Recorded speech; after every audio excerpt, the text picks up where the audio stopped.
Hello everyone, this is Sheela Gupta और आज हम आपको क्लास 7 का सॉल्यूशन बताने जा रहे हैं। स्टूडेंट, इसके पहले के वीडियोस में मैंने आप लोगों को सारे चैप्टर्स को अच्छी तरह से डिस्कस कर दिया था। तो ये आपका ज्योग्राफी का फर्स्ट चैप्टर है जो कि कल फिनिश हो चुका है। मैंने आप लोगों को बताया था कि चैप्टर फिनिश होने वाला है। जो आगे की मैं वीडियोज़ बनाऊँगी उसमें आप लोगों को सॉल्यूशन कराऊँगी। ठीक है स्टूडेंट, तो चैप्टर का नाम तो आप लोग को पता ही होगा क्या है, आवर एनवायरनमेंट।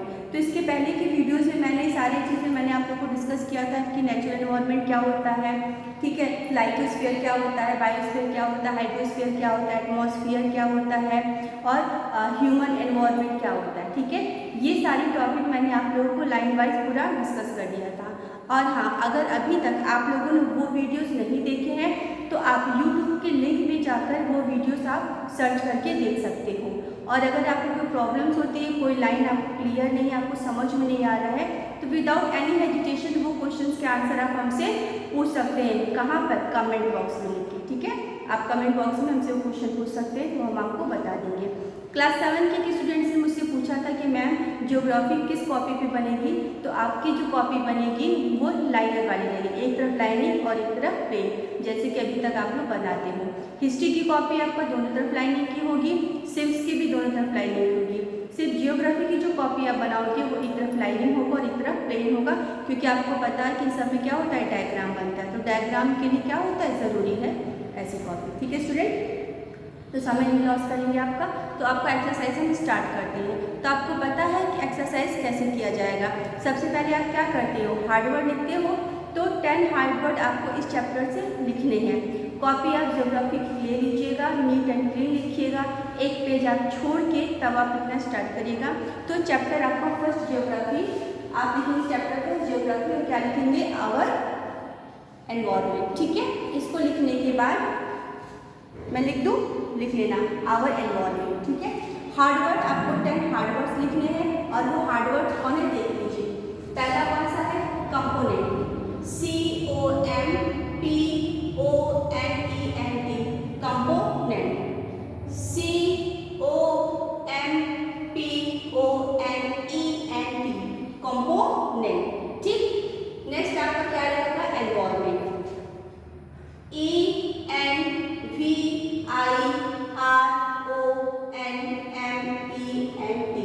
एनवायरनमेंट। ठीक, थर्ड पॉइंट है लाइटोस्फीयर की, मैंने एल लिखा है, एच मत समझना, क्या है, L, L for lion,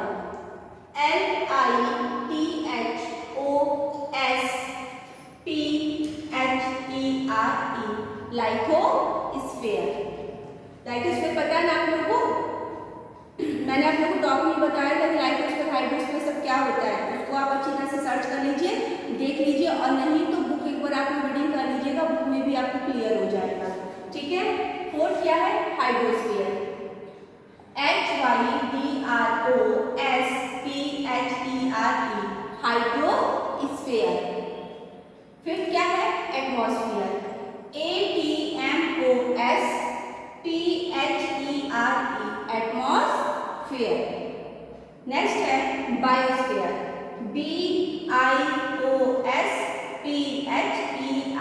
biosphere. Biosphere में ही सारे तत्वों को जब मिल जाते हैं तो क्या हो जाता है, बायोडाइवर्सिटी। ठीक, नेक्स्ट प्रोड्यूसर, PRODUCER, प्रोड्यूसर। 8 है कंज्यूमर, CONSUMER, कंज्यूमर। 9 पॉइंट है इकोसिस्टम, ECOSYSTEM,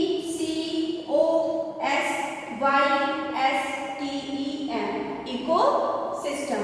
लास्ट है न्यूट्रिशन, NUTRITION।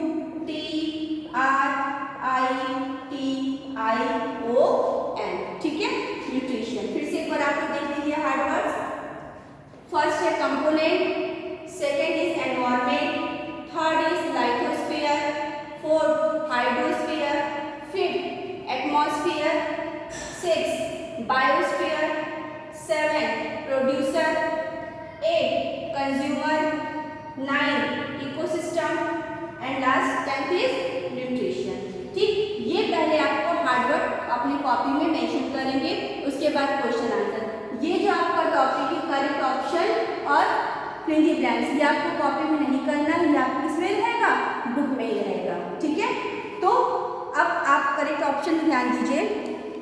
देखिए क्वेश्चन है which is not one of the realms of earth, ठीक है, इनमें से कौन सा रिल्म्स ऑफ अर्थ नहीं है। मैंने आप लोगों को बताया था कि 4 इसमें होते हैं, लाइथोस्फीयर, हाइड्रोस्फीयर, एटमॉस्फेयर और बायोस्फीयर, ठीक है, ये होते हैं 4। और इनमें ऑप्शन में इकोसिस्टम दिया है, इकोसिस्टम रिल्म्स में नहीं आते हैं।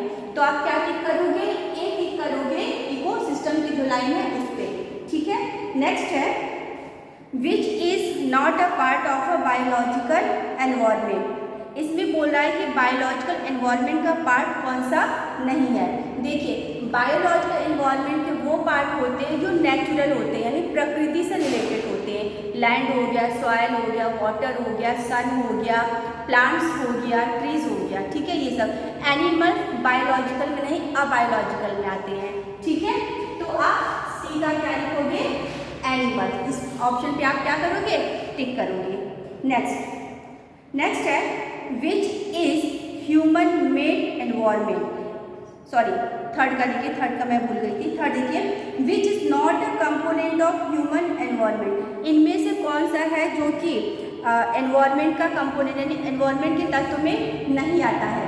तो कौन सा नहीं आता है, देखिए लैंड आता है, पता है आपको, ठीक, which is not a component of human environment, ठीक है। कम्युनिटी भी आपकी आती ही है और फॉरेस्ट भी आता है, ठीक है। कम्युनिटी, फैमिली, ये भी एनवायरनमेंट के हिस्से मैंने आप लोगों को पढ़ाया था। रिलीजन, धर्म जो है ये हमारे कंपोनेंट में नहीं आते हैं। तो आप क्या करोगे, बी में टिक करोगे रिलीजन के सामने वाले में। Fourth is which is a human made environment, इनमें से कौन सा ह्यूमन मेड मतलब मनुष्यों के द्वारा बनाया गया है। आपको पता है माउंटेन ये प्रकृति ने बनाया है, सी प्रकृति ने बनाया है, ओशियन प्रकृति ने बनाया है, रोड जो है वो कौन बनाया है, मनुष्यों ने बनाया है। तो ये क्या होगा, ह्यूमन मेड होगा।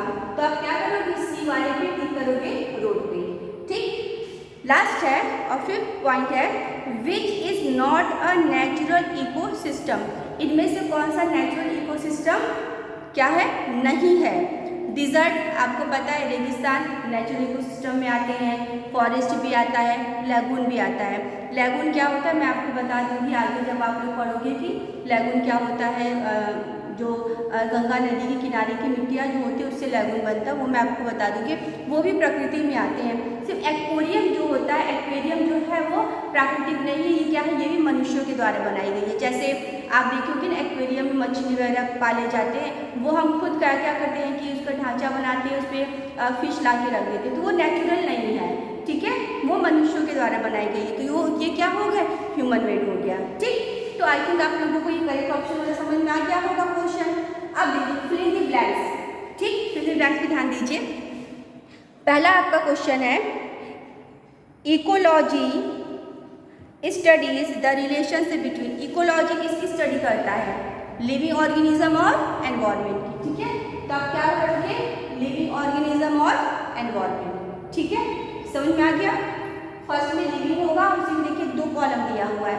फर्स्ट में आप लिविंग ऑर्गेनिज्म लिखेंगे और सेकंड में क्या लिखेंगे, आप एनवायरनमेंट लिखेंगे, ठीक। सेकंड है natural environment has both, natural environment में कौन कौन सा आता है, मैंने आपको बताया था बायोटिक भी आता है और अबायोटिक, दोनों कंपोनेंट आते हैं। तो आप बायोटिक और अबायोटिक दोनों कंपोनेंट क्या करेंगे, लिखेंगे, ठीक। नेक्स्ट है about 70% of earth surface is covered with, मैंने जब आप लोगों को पढ़ाया था अर्थ के बारे में तो मैंने आप लोगों को बताया था कि 70% यहाँ पे क्या है, वाटर है, ठीक है। 70% 71%, आप इसमें 70 दिया हुआ है पर 71% वाटर है। तो 70% जो है, अगर आप ग्लोब भी देखते हो तो आप ग्लोब में देखते होगे ना, ब्लू एरिया ज़्यादा कवर किया हुआ है, क्यों, क्योंकि पानी की मात्रा क्या है, सबसे ज़्यादा है, ठीक। तो क्या कवर किया है, वाटर। लास्ट है लाइथोस्फीयर इज द सॉलिड, लाइथोस्फीयर क्या होता है, मैंने आपको बताया था जमीन की जो ऊपर की परत होती है ना, जो मिट्टी आप देखते हो, ठीक है। ये क्रस्ट होता है, इसको क्रस्ट कहते हैं। उसके अंदर मेटल होता है, हाँ ठीक है, उसके अंदर लावा बहुत सी चीज़ें हैं, लेकिन जो ऊपर की जो परत होती है उसको क्या कहते हैं, क्रस्ट कहते हैं। ठीक है, तो फर्स्ट में आप लिविंग ऑर्गेनिज्म और एनवायरनमेंट फील करोगे, सेकेंड में आप बायोटिक और अबायोटिक फील करोगे, थर्ड में आप वाटर करोगे और फोर्थ वाले में आप क्रस्ट करोगे। ठीक, समझ में आ गया ना। पहले हमने आप लोगों को क्या बताया, हार्डवर्ड 10 हार्डवर्ड आप लोगों को लिखने अपनी कॉपी में, उसके बाद बुक में आपको करेक्ट ऑप्शन करना है। ठीक है, पहले में इकोसिस्टम यानी ए में, दूसरे में सी एनिमल, तीसरे में बी रिलीजन, चौथे में सी रोड, फिफ्थ में बी एक्वेरियम। ठीक है, फिर ब्लैंक्स में फर्स्ट में लिविंग ऑर्गेनिज्म और एनवायरनमेंट, 2 में बायोटिक अबायोटिक, थर्ड में वाटर और फोर्थ में क्रस्ट। ठीक है, तो ये आपकी जो एक्सरसाइज है ये आपका क्या हो गया है, कंप्लीट हो गया है। नेक्स्ट वीडियो में मैं आप लोगों को क्वेश्चंस के आंसर लिखवाऊंगी, सो प्लीज़ आप लोग ज्योग्राफी की कॉपी परचेस कर लीजिए। अगर अभी तक परचेस नहीं किया है आप लोगों ने तो परचेस कर लीजिए, क्योंकि नेक्स्ट वीडियो में जब हम मिलेंगे आपसे तो क्वेश्चन आंसर के साथ मिलेंगे। सो स्टूडेंट्स, आज के लिए बस इतना ही, मिलते हैं नेक्स्ट वीडियो में। Thank you for watching.